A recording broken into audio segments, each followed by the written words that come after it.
All praises to the Most High, our power, the great I am, loving kindness, the holy great one, the power of Zion. All praises to the all merciful Father, the one who was, the one who is, and the one who is to come. Let's go at this another time, family. This is the third recording for this video. So that tells me right there, there are some things, or there is one thing in this message, in this information that I'm about to release, that the forces of evil, the demons on the left side, does not want you to know. So before I begin, I release the angels on the second firmament, the angels of war, the angels of combat, in the name of Yahuwah. Save out the power of angel armies. I release you, angels on the second firmament, against any demonic entity working against this information coming out today, right now, this morning. I release you to go and terrorize them, bind them hand and foot, and utterly obliterate them, destroy them, shove them right back into where they belong. Family, we're going to get right into this information. There has been a concerted effort to hide Hades, to hide Pluto. It is not talked about. What is the deeper meaning? What other information that we have in our midst today, in addition to what was already revealed to us? Why did the IAU, the International American Association of Astronauts, some crap like that, why did the IAU demote Pluto? Why did they do it? Okay? What is the reason why Pluto received a demotion to from a planet to a midget, to a dwarf planet? What you're gonna find out today, Pluto is not only a planet, Pluto is a huge planet.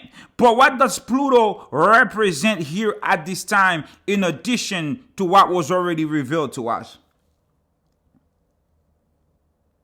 Okay? We're going to get into it. The IAU in 2006 voted to demote Pluto, and one of their scientists wrote a book. This is the IAU right there.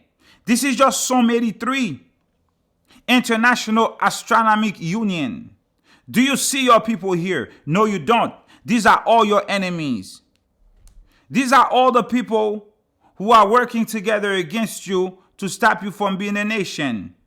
These are they. Yes, sir. Yeah, give me half an hour or so, okay? Gotcha. All right. All right. What are they? These are all the people working against you to stop you from being a nation, to stop you from coming to knowledge that will uplift you and give you hope. The International Astronomical Union in 2006 demoted Pluto, and you're going to find out why, and why Pluto has returned, and Pluto is in your corner. This scientist, he wrote a book. He called it How I Killed Pluto and Why It Had It Coming. Why Pluto had it coming. Well, Pluto has returned to kill you, and why you have it coming. Let's find out. Pluto in mythology. Let's go and find out other names of Pluto and the real reason why they hide Pluto, Hades, the underworld, why it's not talked about. What you need to know is this. In the 16th century, 15th, 14th, whatever, Pluto had other names.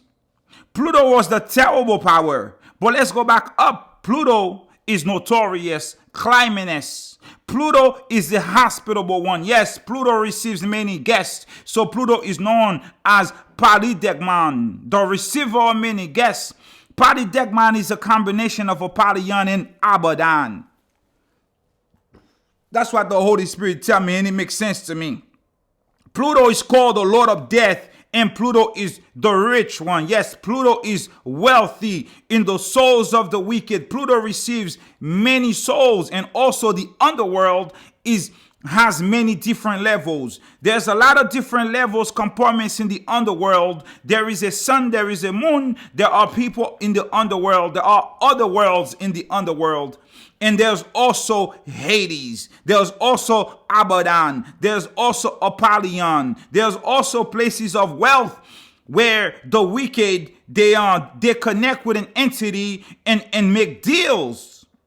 But Pluto has been demoted. Pluto has been known as the terrible power. Pluto has been known as the invisible or the unseen. But why? Pluto's name was so fearsome. Out of reverence and for his fearsome power, the deity would not be evoked. Hades means invisible or unseen. The Greeks called it the death realms. Pluto was the unseen, Pluto was the invisible, the death realm, terrible power.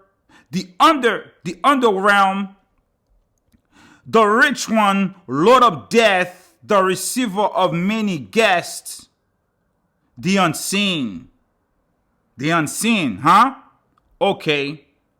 Pluto in mythology. Let's go to another article. Let's go to this one. Let's find out something real quick. Okay, remember here. Let me take you in here real quick.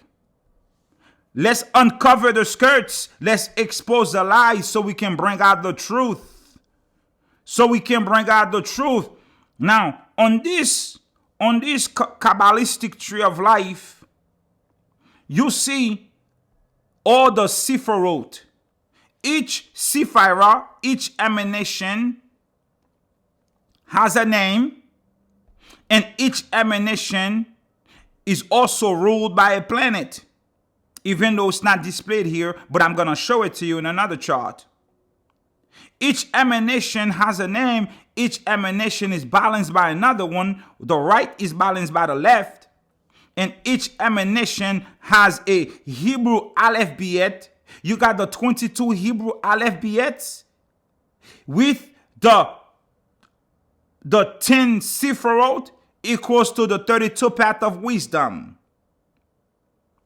But when you look at the middle part, right in between Bina and Hokmah, you see Da'ath. Da'ath has the knowledge of the abyss, the knowledge of the underworld, the knowledge of Abaddon, the knowledge of Apollyon, the knowledge of the unseen, the terrible one. But where is Pluto? How come Pluto is not here? Let's return to the article. Let's return to the article and find out where Pluto is. Here's another one. Here is another Kabbalistic chart, and right here in the middle at Da'at, you see Pluto. You see Pluto, but how come Pluto was not on the other one? There is also a non-Sephira. They called Pluto a non-Sephira. Oh, the invisible one. The one that they tried to hide. The one that they demoted is the invisible one. The terrible one, the receiver of many guests. Pluto, they called it a non-Sephira, yet it is on the tree of life as a Sephira. It is part of the Sephirot, the 10 emanations. Now it's 11 emanations. Pluto has returned as a Sephira. It's no longer a non-Sephira, but let's get deeper. Pluto represents knowledge. Remember in the other chart, I show you over here in these columns, on these highways, on these ley lines, you saw the abyss. Pluto has knowledge of the underworld. Pluto has knowledge of the abyss. So Pluto represents a place of knowledge which offers access to other worlds. What you need to know, as I noted earlier, there are many worlds in the underworld. In the Talmud, there is a story about Solomon and Satan. Satan summoned a a creature from the underworld to Solomon. The creature had 2 heads and 6 eyes. And Solomon questioned this creature. He says, where are you from? Who are your people? Do you have a moon? Do you have a sun where you at? Do you have vegetation? The creature says, yes. The creature says, I am from Adam. I'm from Yatzikad, by way of Cain. The creature says, we worship the great God of heaven. So there are way more in the other writings that we don't have access to in our everyday Bible. So here is Da'at, here is Pluto, here is Hades, here is Abaddon, here is Apollyon, which represent knowledge of other worlds. And here is the non-Sephira, the invisible, the terrible one, the unspeakable one. But why are they hiding Pluto? What does Pluto represent right now at this time? What is the message Pluto have returned to tell us? Just like the scientist says, he killed Pluto and Pluto had it coming.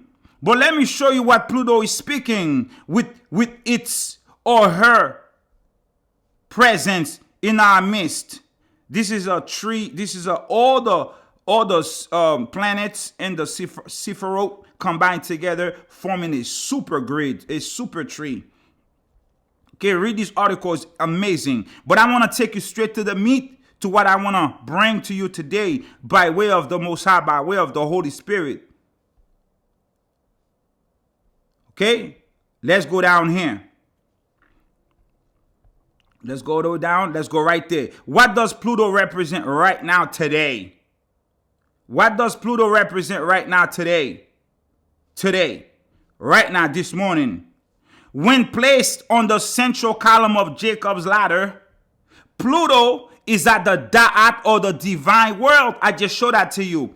Pluto represents the final pause before ultimate union with the divine. Pluto is the final pause before ultimate union with the divine. This is it. There is no more. After Pluto, it is the ultimate union with the divine, with the Most High, with the King of Kings, with the King of Righteousness. Is the ultimate union with the Zerapin. It is the ultimate union with the Ein Sof. After Pluto, it is the ultimate union with the divine. Let's get a precept. When I told this to Shalimar, peace be upon the brother, he said, Abdullah, I got a precept for you. Revelation chapter 8. Here we are at the 7th seal. And when the 7th seal was opened, there was silence. There was a pause in the heaven for about the space of half an hour. Here you are, family. You are at the 7th seal. You are at the silence. You are at the final pause before ultimate union with the divine. This is what Pluto represents. This is it. I saw the 7 angels which stood before the Creator, and to them were given 7 trumpets. And another angel came and stood at the altar, having a golden censer. And there was given unto him much incense, that he should offer it. That the angel should offer the incense with the prayers of all the saints upon the golden altar, which was before the throne.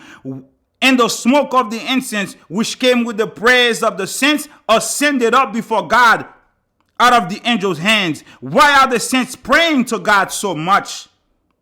Why are the saints praying to God so much? The angels taking our prayers up, and our prayers ascend up with the angels to the presence of the Most High. But why are we praying to the Most High so much? This is our final pause. This is the final stop for the world. What happened? We go now to the Cobra on page 35. We see that it was written in the record of Belshazzar in those days. The people were wicked. And though the wise men among them gave many warnings of the wrath to come, the wicked people would not listen to the wise among them. Such is the way of the wicked. So it came about, the chastening spirit became stirred up against the wicked people, because of the stench of wickedness which arose from the earth. For the nostrils of the chastening spirits hate the smell of evil. We hear the flood of Atuma. This was in the time of Noah. As it was in the days of Noah, so shall it be in these days. So thus, it is also written in the records of the book of remembrance of Melchizedek, little book of John, that the world right now is much wicked. The Most High, before he can exercise his total judgment upon the wicked, you must be taken out of Babylon, just like power was given to Amaziah to take out the righteous out of Hilia and all the other surrounding wicked cities, before the Most High can bring the fullness of his wrath among them. The same thing is going to happen to us before the Most High can unleash Pluto 100%. The receiver of many guests, the terrible one. You must be removed out of Babylon. But you don't have an Amaziah that for power to be given to come and take you out of Babylon. The Most High says in the little book of John, you are going to be empowered from on high. The power is going to come to you straight. You are going to be quickened with a refulgence of light, as it was discussed in the Keys of Enoch, Keys 3:19. Look out for your power. Look out for your body to be changed on you. What time frame? Half an hour. There is a final pause in the heaven for the space of half an hour before ultimate union with the divine. Here we are once again, wicked world. Wicked men and women not listening to the wise among them. They awakened the chastening spirit, and she hates, she abhors the smell of wickedness, of evil. And she was awakened, and now she's clothed in performing substance. It is about to be on. Okay?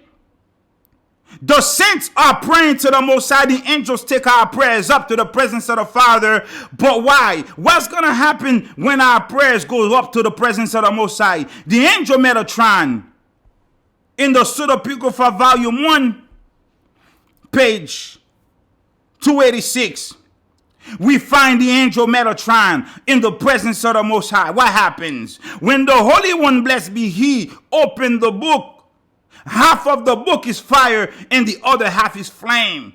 The angels of destruction, with your prayers, go out from his presence. The angels of the presence are called the angels of destruction. The Erkedeshi, the watchers of holiness, they are called the angels of destruction. These angels go out from the presence of the Most High. To do what? To execute judgment against the wicked with the unsheathed sword of the Most High. Their swords are ready. They go out from the presence of the Most High with their sword ready for battle. The brilliance of the sword are like flashes of lightning, and they passes through the earth from one end of the earth to the other end of the earth. By fire, these angels will execute judgment upon the earth. And by the sword of the Most High, they will execute judgment upon all the wicked. All the inhabitants of the world are fearful before the Most High when they see his sword, when they see these angels coming with the destruction, the voices of lightning, the voices of thunderings, the voices of hailstorm and earthquake, the voices of tsunami, the voices of all types of death, plagues and pestilence coming upon the earth. These are the judgment that the angels of destruction leave from the presence of the Most High to execute upon the wicked on the earth. This is why they are so afraid of Pluto. They are afraid of Pluto because Pluto brings the judgment. The Lord of death is in the midst with the angels of destruction, the left-hand side working with the right-hand side, perfect union to execute the judgment of Yahuwah upon the wicked of mankind who have taken crafty counsel to stop Yasharallah from being a nation. Do you hear me this morning? All the inhabitants of the world are fearful before the Creator. We're going to get deeper into Pluto. The angels leave from the presence of the Most High with their swords unsheathed. We go now to the book of Legends. There is an account in the Bible. In the days of Hezekiah. Okay? Sennacherib came upon the children of Yasharallah. We are in the book of legends, the Sefer HaAgada, legends from the Talmud and the Midrash.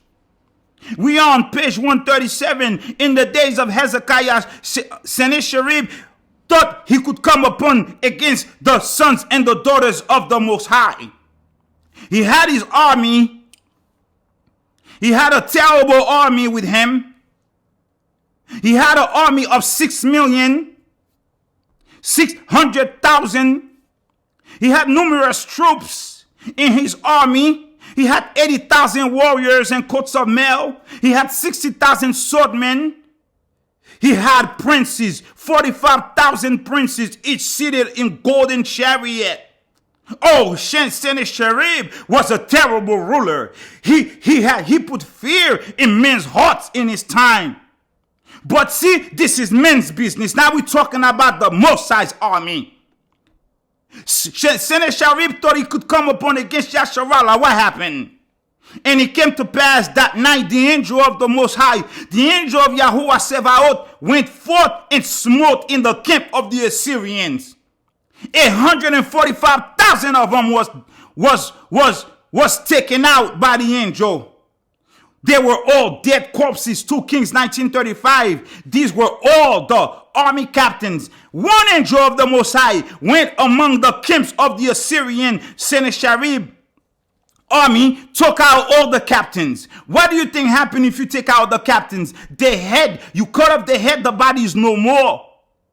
The great Holy One asks Archangel Gabriel, is your sickle sharpened? Is your sickle ready? Just like the angels of destruction leave out from the presence of the Most High with the sword, flaming sword unsheathed to execute judgment upon the Assyrians, upon the wicked of the earth. The Most High is asking the archangel, is your sword ready? Is your sickle ready? The angel Gabriel responded to the Most High, says, Master of the universe, my sickle, my sword has been sharpened and have been made ready ever since the 6th day of creation. The angel says, I am ready for prime time ever since the 6th day of creation. Release me, unleash me, so I can exercise your judgment upon the wicked. The Most High then told the angel Gabriel, on your way to ripen fruits, on your way to kill cats, on your way to ripen fruits, as you pass by the Assyrians, as you pass by the enemy, attack them. Attack them as you pass by them.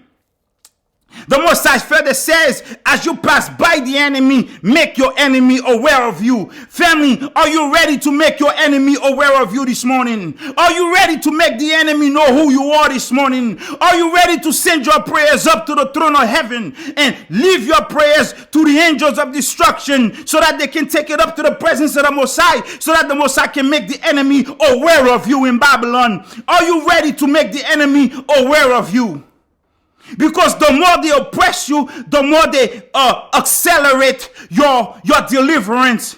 It is said in the Zohar, the more you are oppressed, the faster your deliverance will come. This is why the Shekinah revealed herself to Moshe in a bush, and why the bush was not being consumed. Because the bush was not being consumed because the thorns that were in the bush represent the wicked, and you are the roses among the thorn. The Shekinah came upon the thorn, the bush, and the roses. The Shekinah will not consume the bush because the roses were among the thorns. You are the rose. You are the sheep among wolves. The Shekinah will not destroy you. That's why the Father says, I will destroy all the world, but I will not totally destroy you. You are being protected. When Moses stepped up to the flame, to the bush that was consumed with fire, he was told to take off his garments. Take off your shoes, Moses. This is holy ground. This was not a conversation about shoes. Moses was being quickened. His body was quickened. He took on a new body. He was talking about a whole new body for Moses. Moses took on a new body so he can talk with the Most High in spirit. So Moses took off his shoes. Moses' body was quickened in the spirit.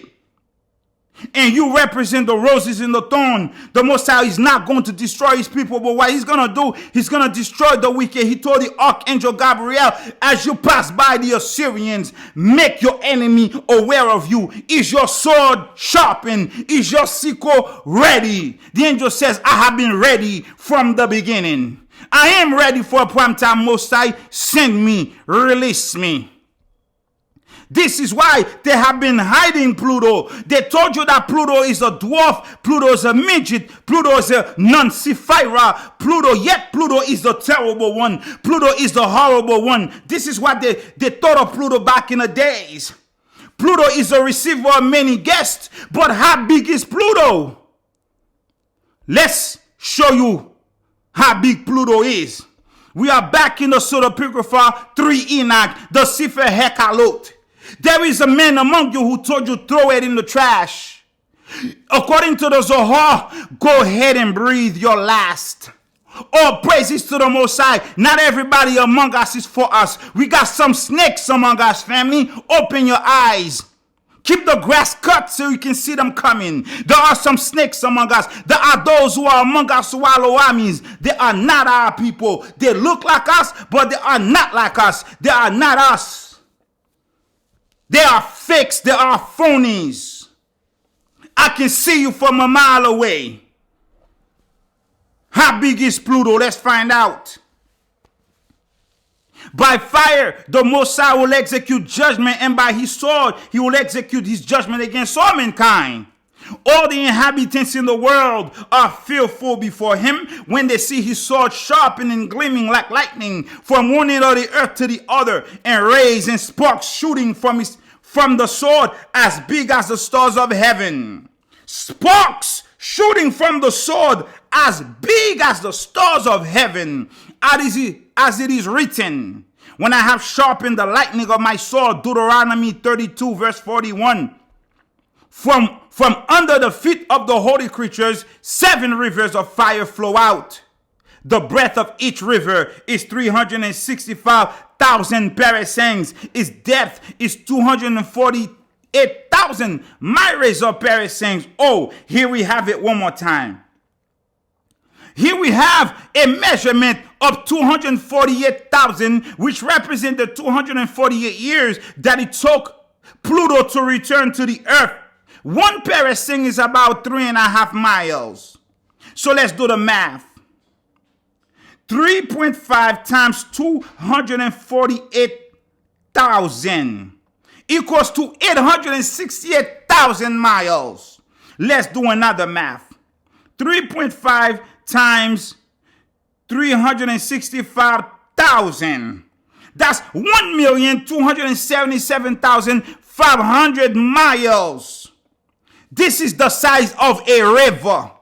This is just the size of each of the rivers this planet occupies. But who is on this planet? Let's go deeper. Let's go deeper. Let's go deeper. Let's go deeper. Here we are. Let's go deeper with the 365 and 248. This must be a huge planet. This must be a humongous planet. A river is about 1,277,000 miles long. Let's go to the Tanya. The Tanya is called the Oral Torah. The Oral Torah. Is this our book? Let's find out whose book this is. The Tanya is known by 3 names. Likoti Amarim, Tanya, and Sefer Shel Binanim. Is this book belongs to the Hebrews? Let's find out. Yet this work, the Tanya, as the other Shabbat works, has never been translated into any European language. This work is a Hebrew original. The Tanya have never been translated into any European language until now. This work is a Hebrew original. It was created for the who? This work was created for the seekers and the perplexed. Why? To hasten the coming of the Mashiach. To hasten the coming of the Mashiach. So this Tanya is a Hebrew classic. So now we establish who it is for. Let's go deeper into the 365. We go now to page 646 in the Tanya. Metaphorically speaking, just as all the limbs of the child are included in great concealment in the sperm of the father, and the mother brings out the child into a state of manifestation. When giving birth to a child that is whole with 248 limbs and 365 sinews. So in precise fashion, the 248 operational precepts and the 365 prohibitory precepts emerge from concealment to manifestation through the oral Torah. Let's break this down.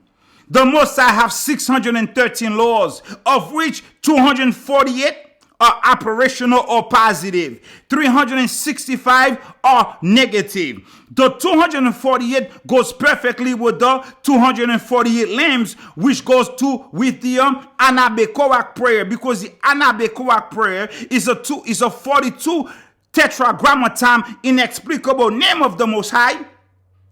You take the 42 letter name, the prayer of the Kabbalist, the 42 tetragrammaton name of the Most High, you add that to your 206 bones they told you that you have now 248 limbs. So that's a direct connection. You take that 248, you match it up with Pluto returning on the earth as the destroyer to execute judgment upon the wicked.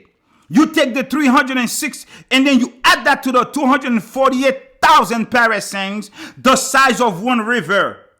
You take the 365, you match that up to the 365 sinews, dead bones in the valley. Ezekiel prophesied unto these bones, and Ezekiel prophesied, and sinews came upon sinews. So your body has 365 sinews, which goes directly with the 365 prohibitory precepts in the oral Torah. So when your body is sick, when your body is healthy, you either doing two things. If you are sick, you are in violation of the Torah. If you are healthy, you are not in violation of the Torah, and sometimes there are some exceptions. The 365 goes with each day of the year. It also goes with the years of Enoch's sojourn on the earth as a divine diaspora. Here we are, 248 operational precepts, which goes perfectly with your body. 365 prohibitory precepts is your 365 sinews. It's the 365,000 parasangs of Pluto, which goes with the oral Torah, which makes a perfect union with your body. Pluto, the terrible one, the Nuncifier, the receiver of many guests, the wealthy one, has returned to help you, family, unite perfectly with the Most High, because the world have been hiding Pluto. Pluto brings the knowledge of the abyss. Pluto is a da'at, the knowledge. Pluto brings the knowledge of the abyss. Pluto is on Highway 7. Pluto is on Zayin, Highway 7, a weapon. Pluto is on Shet, the abyss. The left side working with the right side, perfect judgment. It's about to be on. It is about to be on. It is about to be on, family. Let's go deeper. Let's climb this ladder deeper. They think that you have been left here all alone. The Most High told you, I have given my angels charge over you to keep you in all your business, in all your ways. He who dwells shall abide. If you dwell in the secret place, you shall abide under the shadow of the Almighty, under the tree of life, with the protection of the 10 Sephiroth, with the protection of all the benevolence that funnel down from Keter down to Malkut, down to the world where you live, the Malkutians, where you live, the Mayanians. Family, you are not left on the earth alone without protection. When they show you pictures online, they want to incite your emotions. Do not be reactive. You only need to do one thing. Let me show you. We go now to the Sefer Harazim, the book of the mysteries, the book that was given to all the patriarchs from Yatzikar all the way down to Solomon. From Adam all the way down to Solomon. All the way down to Solomon. But we're going to talk about Noah this morning, because as it was in the days of Noah, so shall it be in the end. When Noah received the Sefer Harazim, the book of the mysteries, he inscribed it upon a sapphire stone. From this book, Noah learned wondrous deeds. He learned secrets of knowledge. He learned all types of knowledge. He learned the strata of the heaven. He learned to observe astrological signs. He learned about the Great Bear, the Orion, the Pleiades. Oh, matter of fact, there is a war going on right now in the heavens. There is a story being told. We're going to get to the bottom of it. He learned about all the seven firmaments and every leader in the seven firmaments, each and every overseer of the firmament in their realms of authority. Noah learned how to summon these angels and make them go and come back and do his every bidding. Noah learned a whole lot of things. Noah learned how to perform every wish. He learned death rituals. He learned how to strike. He learned all types of magical rites. Let me show you one more thing he learned. Let me show you one more thing he learned.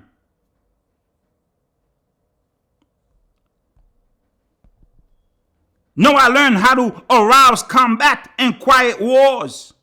Yes, Noah learned how to arise combat and quiet wars. So today, this morning, we are going to arouse combat. We're not going to go quiet wars. Now, we're going to arouse combat. Hold up, let me find it for you. Right here. Noah learned how to interpret dreams and visions. He learned how to arouse combat and quiet wars. We're going to arouse combat upon the enemy today. Solomon, when he received this book was found to be the most important of all the books that he had in his possession, the most difficult one. So right now, whenever the enemy come against you, you know what to do. The angels of destruction, the angels of the presence, go out from the presence of the Most High with a sharp sword unsheathed, flaming, blazing in fire. So when they're coming against you from now on going forward, we are going to summon the angels of the second firmament, just like Noah did, just like Solomon did. Here are the 70 angels who are on the second firmament. When you go to Enoch 3 in your regular Enoch book, the Sefer Hekalot, the Hebrew Enoch, you can get the names of all these angels. So what are we going to do? Who are these angels? These are the angels of the second encampment. These are the angels who are full of anger and wrath. We release these angels this morning right now to the kingdom of Lucifer who are working against this video from coming out. These are the angels of wrath. They are full of anger, full of wrath. They have been put in charge of every matter of combat and war.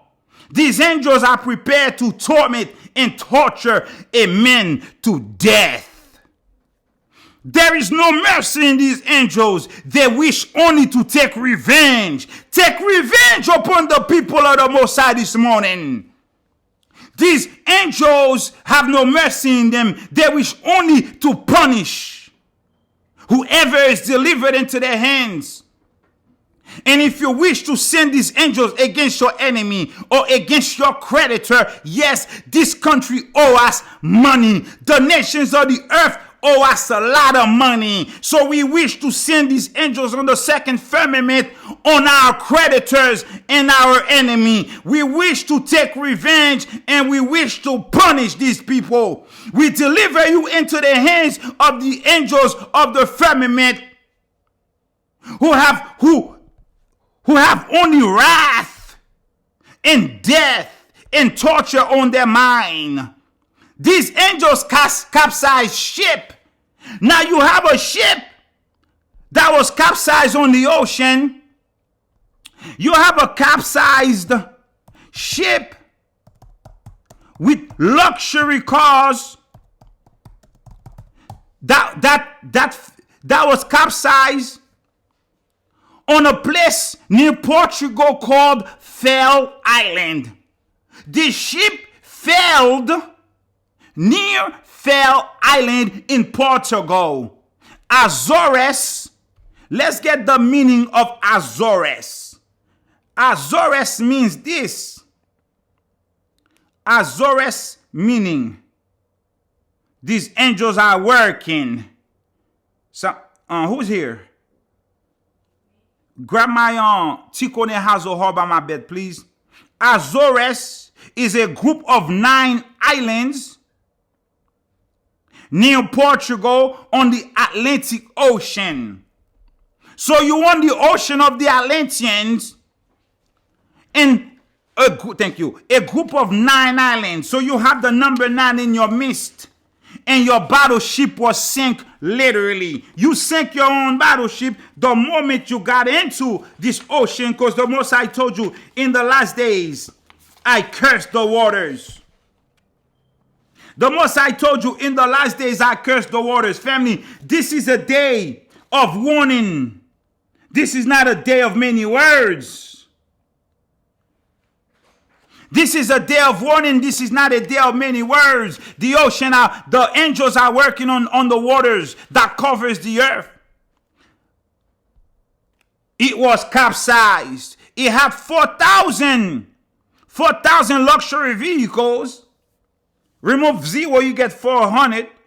Has 1,000 Porsches and 200 Bentleys. Perfect judgment on that ass. These angels can go against any businesses. They can capsize any ship. They can fail any wall. They can damage and destroy. Whether you desire that person to be exiled or bedridden or blind or lame, or to grieve that person at anything, go ahead. Take up your petition to the Most High. Say, Father, send me the angels from the second firmament to execute judgment upon my enemies. I am grieved. Remember, Yahushua went unto the underworld and he seized the patriarchs that were in the underworld. Yahushua went into Hades. We go now to the other Bible, ancient scriptures, Gnostic Gospels, Dead Sea Scrolls, Christian Apocrypha, Jewish Pseudo-Apocrypha, and the Kabbalah. We go now to the other Bible. We're going to get the account of Yahushua in Hades. Yahushua descent into hell. Yahushua descent into hell. This is what we're going to get. Christ descent into hell. Let me see something. We're going to get Christ descent into hell. I'm missing a page. Give me a second. We're going to get Christ descent into hell right now. We're going to see how Yahushua descent into hell is a metaphor for your elevation from Malkut to Keter. Just think of it this way. You coming from the bottom, now you're going to the top. You are coming from captivity, now you're going to have a perfect union with the divine. Yahushua going down into Hades is just you leaving your carnal state and going to your Adam Cadman state. Before we read that, let's go into this prayer real quick. 242, page 242 in the other Bible. This is the war of the sons of darkness and the sons of light. We find and we say, rise, mighty one, bring back your captives, bring back your men of glory, seize your plunder, you who does valiantly, lay your hand upon the necks of your enemies. Yahushua laid his hand upon the neck of Satan in Hades, and he handed Satan over to the angels, and the angels bound Satan until the second coming, and the angels handed Satan to Hades. Satan is locked up in Hades. Lay your hand on the necks of your enemies. Lay your foot on the hips of the slain. Smite the nations. Smite your adversaries. Just like the Most High told the Archangel Gabriel, when you pass by your enemies, when you pass by the Assyrians, make them Make them aware of you. Attack them. Let your sword consume guilty flesh. Hallelujah. Fill your land with glory, Most High. Fill your inheritance with blessing. Let there be an abundance of cattle in this territory, in your territories. Let there be silver. Let there be gold and precious stones in your palace. This is the 7th line on the Anabe Korak prayer. The Shavatenu Kabel Ushma Zaakatenu. The 7th line, Shen Kuf. It is a meditation to draw down the abundance, the blessings with certainty in the territories, into the places of the Most High, in your very home. Shavatenu kabel ushma zaakatenu shenkuf. Rejoice greatly, O Zion. Appear with glad shouts. Yes, the Most High says, come into my gates with thanksgiving and praise. Appear with glad shouts, O Yerushalayim. Exalt, cities of Judah. Open the gate continually. Yes. You're going to find out that the gates of Hades were open and the patriarchs came out. So for you, the gates of captivities have been shattered. They are open for you to liberate yourself and come out of Babylon, because you're going to be empowered with power from on high. Open the gate continually, that the wealth of the nations may be brought into you. Yes. The nations have taken what belonged to us. Our creditors have seized our lands by rapine, by blood, by violence, by all types of atrocities. Open the gates so that the wealth of the wicked nations may be brought into Zion today. That their kings may minister to us. And all that have afflicted us may bow down to us and lick the dust of our feet. All praises to the Most High. You will be licking the dust of our feet, just like the Pope licked the dust and kissed the feet of those men over there on the other side of the world. Oh, daughters of my people, cry aloud with the sound of a glad shout. Not whisper. Cry aloud with the sound of a glad shout. Hallelujah. Adorn yourselves with glorious ornaments. Go ahead. Put on your best outfits. Go into your prayer closet and cry aloud to your power. Cry aloud to your Redeemer. Cry aloud to your Waymaker. Cry aloud to your Creator. Cry aloud to your Framer, your Shaper. Because the gates are open continually, that the wealth of the nations may be brought down to you. Do you hear me this morning? Do you really want it with Abdullah? Let's go back down to Hades, where Hawashai was at the gates, and Hades told his demons, go ahead and tie up those gates real quick. You know I'm the receiver of many guests. If we allow this one to come down here, he's gonna plunder me. He's gonna leave me empty. I have a stomach in my pain, says Hades. Don't let him in. He's gonna take everybody out. Hades says, look, not long time ago, there was one who was taken down here. He was taken away from me swiftly. He was taken like an eagle. He was taken out of my belly like an eagle. He flew out. He was talking about Lazarus. Yahweh stepped up to the gate, and the angel says, open the gates so that the King of glory may come in. Hades said, who is this King of glory? The angel says, the Lord mighty and strong. He is the King of glory. Open this damn gate, you Hades, ruler of the underworld. You know, you don't have nothing on me. Yahweh went into Hades, and he took out the patriarchs. They who have suffered through the death of the tree, they partook of another fruit of another tree. This is what happened to Yatzikad. He was cut off from the tree of life because he partook of another fruit of another tree. Therefore, everybody else after him fell into the same trap. This is why the way back to Eden, The way back to Eden is through the oaks of Potak, the beams of the Kabbalah tree, the tree of life. These are the oaks of Potak. When we go through the oaks of Potak, we go right back into paradise, right back into Eden, in the very presence of the Zerapin, the Ein Sof, the Most High. This is why I told you about a year ago, you're not going back to Eden. Eden is coming back to you, hence why the Kabbalah returned to you. So you can reconnect back to the Sephiroth, back to the Sephira, back to the tree of life, back to the emanations, to every Sephira, to every portal, so you can benefit and partake of all the benevolence that flows down from Keter all the way down to Malkut, where you at, where you live, where the Shekinah is with you during your exile. You could go ahead and rejoice at that. There is a war going on in the heavens. And we find out that the stars are fighting.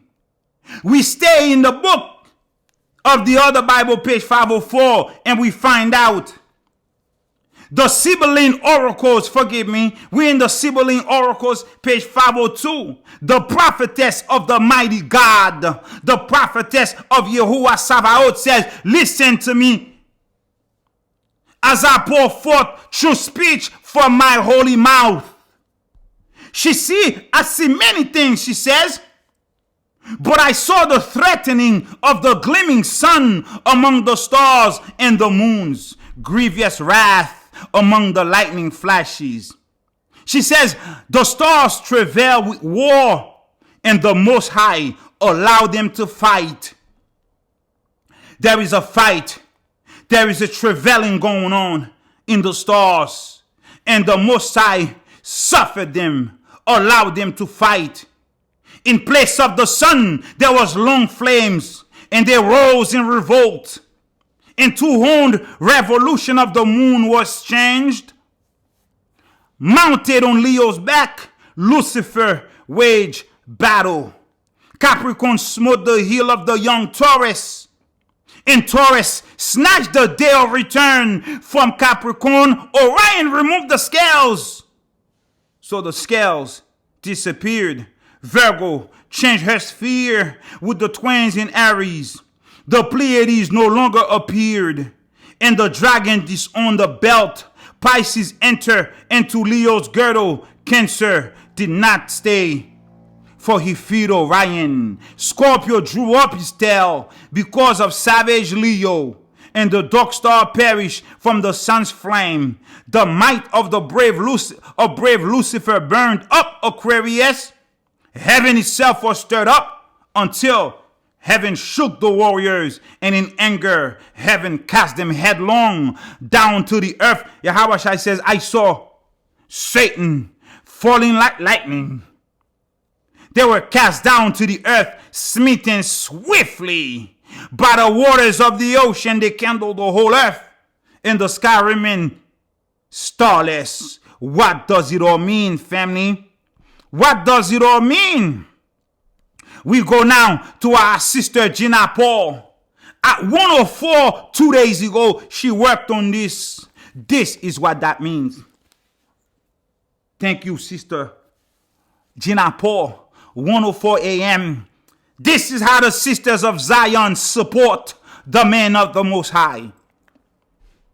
Blessed be the name of the Most High, and peace be upon the sister Gina Paul and all the other sisters who are working to help me bring out this work all the time, and to help all the workers in the vineyard who are truthful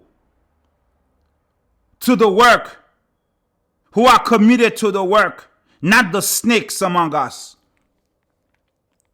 The sister says, Orion is the foot that crushes the glory of the Lord. Scorpio is Satan and the sting of death. The dark star is the hunting dog of Orion. Aquarius is the Holy Spirit or the Holy Ghost. And she also signifies the esoteric knowledge being poured out through the Spirit right now. Leo is Judah, the beginning of the new kingdom of Yasharallah.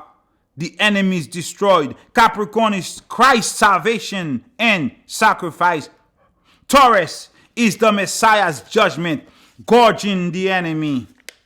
Aries is sacrifices of righteousness, bringing forth the new covenant. The war sign. Libra is the scales, the Redeemer's atoning work, the required price which is paid. Virgo is the promised seed of the woman. Pisces is the blessing. Northern and Southern Kingdom deliverance out of bondage. Cancer is the house of refuge. Leo is the sun sign. Cancer is the moon planet. Sagittarius is the archer, the warrior, the protector against Satan and death. The final triumph. Twins is the Gemini in rulership. Okay? She said, what I have sent to her is like the account in the book of the Remembrance of Melchizedek, which I already covered in another video. She says, the second thing I sent to her is like the things that happened before and are happening again as we're coming into the age of Aquarius. And we are right now. It is stating that the rebellion of Satan leading up to the conflict in the kingdom, expelling all who have rebelled and was cast down into the pit of the earth. She says it is true that right now it can be seen on a clear night that the arrow of the archer, Sagittarius, can be seen, and it is pointing in the direction of Scorpio, which signifies victory for Yasharallah by the Messiah, Yahushai. It has been seen for the past few weeks, she says, before this war began. It happens in the heavens first, and sure enough, now it's come to the earth. She says 70 soldiers of the Ukraine have died since she did this 2 days ago. The biblical meaning of 70 has a sacred meaning in the Bible. It's made up of two factors, number 10 and number 60. Number 10 and number 7, Zayin. 10 represents completeness in God's law. 7 represents perfection. 7 also represents a weapon, which is the same emanation. Okay? 7 also represents a weapon, Zayin, which is where Pluto is.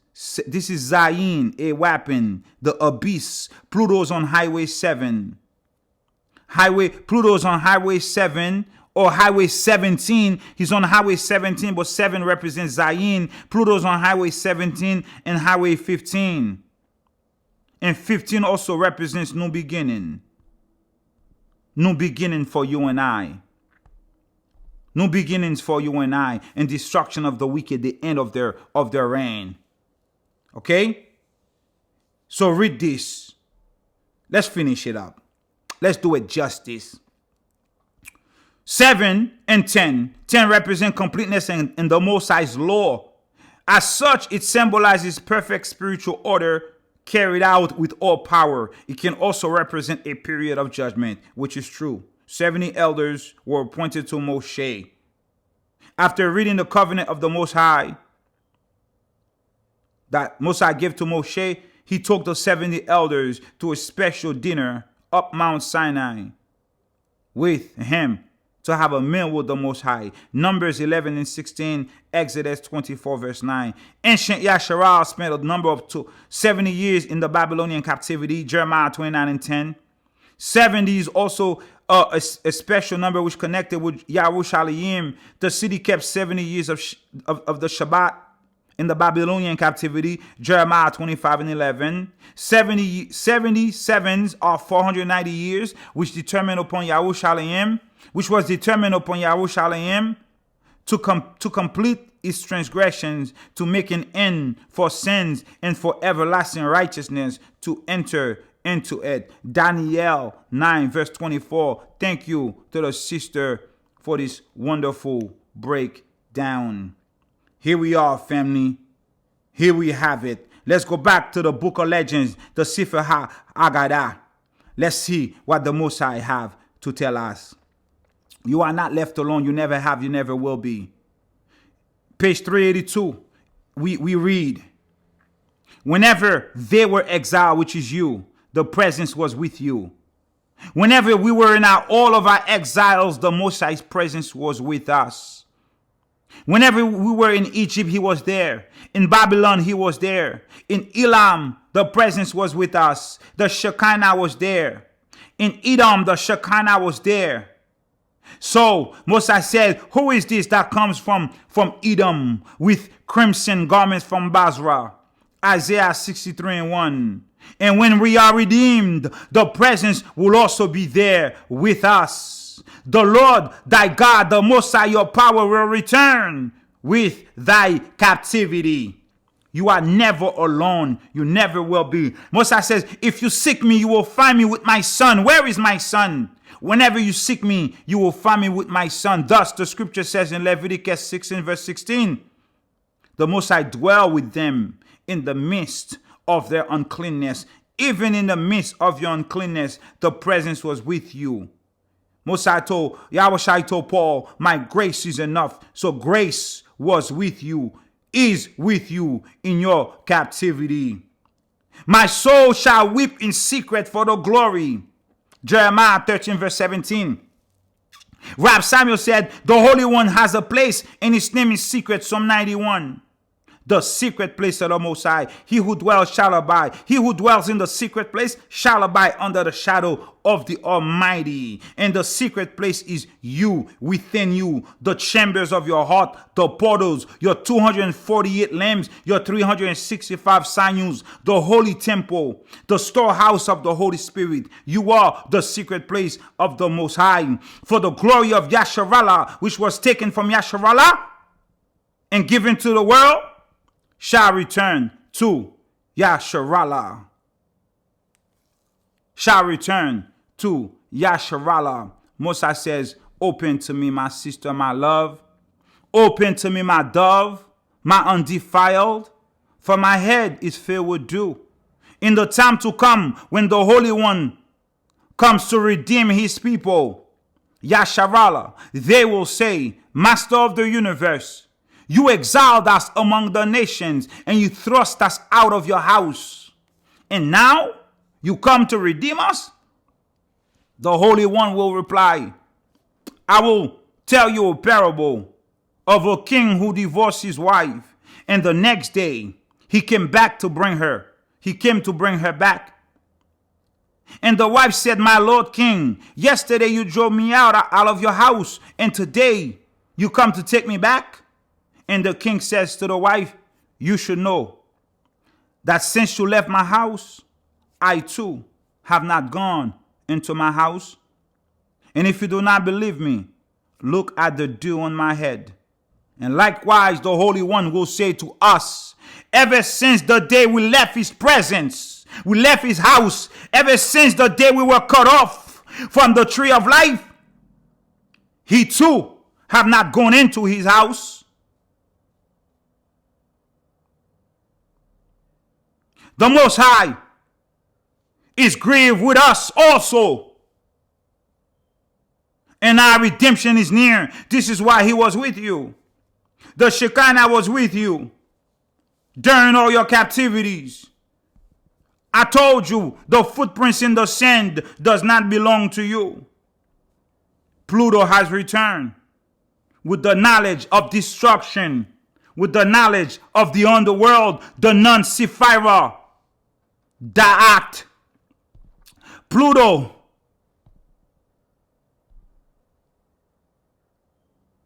The final pause. Pluto is the final pause before ultimate union with the divine, aka Hades, the notorious, the receiver of many guests, the rich one, the terrible power, the invisible, the unseen. The scientist says he killed Pluto, and Pluto had it coming. Well, Pluto has returned to kill you too, and you have it coming. And you have it coming. Pluto is the final pause before the ultimate union with the divine. Family, do you know what time it is? Do you know what time it is? Get your house in order. The prophecy says, you shall be endowed with power from above, from on high. Aleph, Tav, the beginning and the end. You shall be endowed with knowledge from above. Oh, I almost forgot. Let me borrow a word from Big Levi. Peace be upon him. The man with the little mustache says, even in my death, I will start World War III. And one of his soldiers replied, how you going to do that? He says, the day man can't find out what I was trying to defend my nation from. That's the day World War III will start. He says, for if the Americans win the war, they will conquer the world. If the Americans win the war, they will try to conquer the Most High. The man with the little mustache says, do you know who America has in its possession? The soldier says, no, I don't know. Tell me. He said, the Americans. The world has the jewels of the Most High. They have the Most High's precious jewels. The Negro is the jewel of the Most High. They are the true Hebrews. This is what the man with the little mustache says. Let's conclude with the Genesis prayer. Hopefully I took chapter 15. I want to introduce you something to chapter 15. I don't have it, but no worries. Don't worry about chapter 15. Also in the emerald tablets of Thoth the Atlantean, the halls of Amenti is Hades. The halls of Amenti, the realm of the dead, the realm of the living is Hades. Make a joyful noise. Shout to the heavens just like the ancestors did in 1492, in 1804 on Haiti, Quisqueya Hill. Shout! Make a shout with the shofar. Make a shout with the timbrels, the trumpets and such. You see the Hebrew brother with the sword in the right hand, with the trumpet on the left hand to the sky. You see it.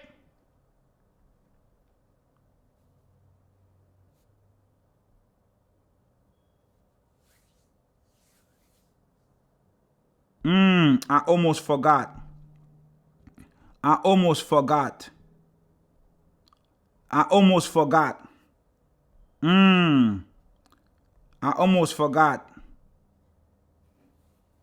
Watch this. We're going to conclude with this.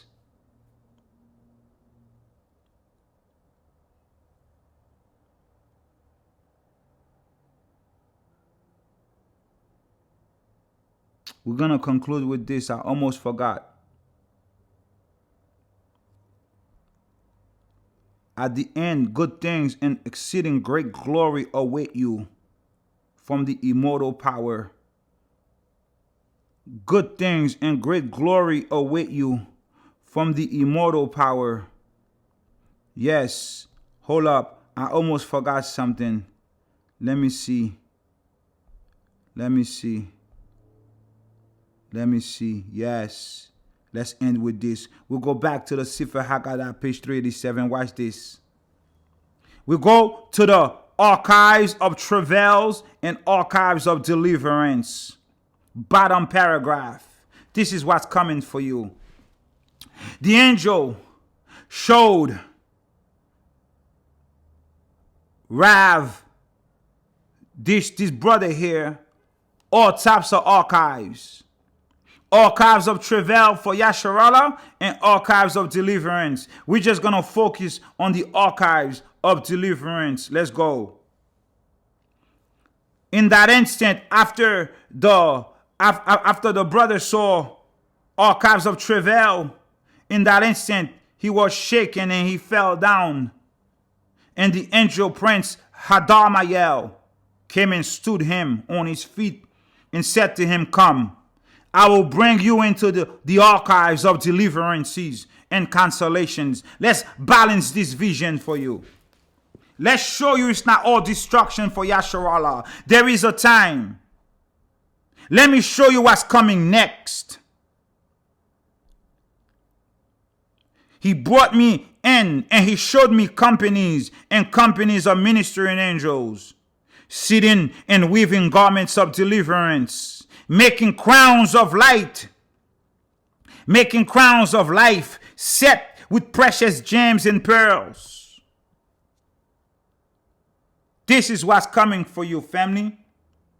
There are angels, myriads of angels, weaving garments of deliverance for you. Crowns of life which are set with precious gems and precious pearls, pounding on all kinds of spices and aromatics of the world, sweetening wines for the righteous and the time to come for the Zadok, the sons of Zadok, the righteous. This is what's waiting for you. The brother says, "Splendor of my radiance, for whom are these intended?" And he replied, "For Yasharallah." This is what's waiting for you. Crowns, garments, angels weaving garments of deliverance. Angels weaving garments of deliverances. Look at you. Garments of deliverances being weaved for you by myriads of ministering angels. Sitting and weaving garments of deliverance for you, making crowns of life for you. The crowns are set with precious gems and precious pearls, pounding all kinds of spices and aromatics of the world. This is what's coming for you. Beautiful you, amazing you, wonderful you, awesome you, child of the Most High you, divine diaspora you. This is what's coming for you. Celestial 12 tribes you, created to be different you, a royal priesthood, a holy nation you, divine diaspora you, evolutionary vehicle carrying divine knowledge you. This is who you are. You were chosen from above in the spiritual realm, above all that he has seen. Sons and daughters of Yatzikar and Naba you, sons of Abraham, Yitzhak, and Yaakov, you. This is who you are. You are loving. You are kind. You are tender-hearted. You are amazing. You are wonderful. You are magnificent. You are patient. You have long-suffering. You have benignity. You have the fullness of the name of the Most High written on your forehead. You have a mark on your forehead so you can receive from the Most High directly. For this is the reason why you were sent on the earth. Your father Abraham was given a higher Urim and a higher Thummim so that he may build a temple of light, which is you. Great glory await you. Cry out to your power with shouts of joy, with gladness, with thanksgiving in your heart. This is who you are. They are not ready for you. Just hold on tight. Your salvation is near. Love the Most High, your power, with all your heart, with all your strength, and with all your soul. This is your greatest privilege as a son of light and as a daughter of light. Yahweh shall come to reveal to you the love of the Most High, his kindness, his fondness, his tenderness, his deep affection, not his wrath. The Most High's wrath is upon the wicked, not you. The Most High's judgment is upon the wicked, not you. The angels of destruction are leaving the presence of the Most High to execute judgment upon the wicked, not you. Pluto has returned for them, but Pluto also brings deliverance for you. This is why they were hiding Hades, demoting him. A big planet, not a dwarf planet. A humongous planet. All praises to the Most High Power, the great I am, loving kindness, the Holy Great One, the power of Zion. All praises to the All Merciful Father, the one who was, the one who is, and the one who is to come. Yah Shalom, family. Until next time.